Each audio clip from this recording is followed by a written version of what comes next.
Hey, welcome back to Enlightened Tutors. It says, if t equals n plus 2, how many additional tea bags are needed to make each additional cup of tea? My two variables in this question are n, which represents cups of tea, and t, which represents tea bags. So if we have the word per, we have the word each, and we have how many y per x. In this case, it's how many t per each n. If it's talking about both variables and it uses per or each, it's talking about slope. Slope is just the rate of change that relates both of your variables. This equation here, t equals n plus 2, I know it doesn't use x and y, but for a second, let's just pretend that it does.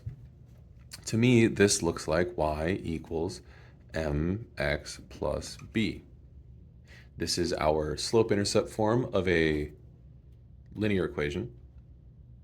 One of the most common equations we're going to use in all of algebra.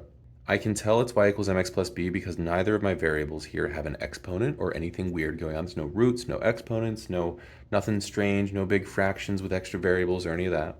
Just two variables, some numbers, that's it. So I can tell immediately that my b is 2, but that's not relevant to the question. I want to know the slope, which is going to be the number in front of the independent variable.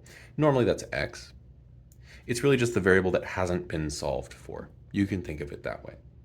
In this case, I've solved for t, or they've given it to us, already solved for t, which means my independent variable is n. Whatever's in front of it is going to be my slope, right? This is like x, this is like m, but there's nothing there. Classic thing in math, if it's not written, it's probably 1.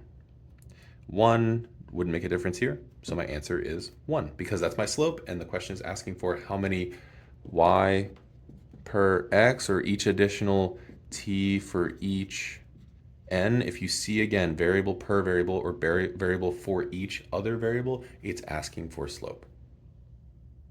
For more practice problems and tips, follow us at enlightentutoring.com.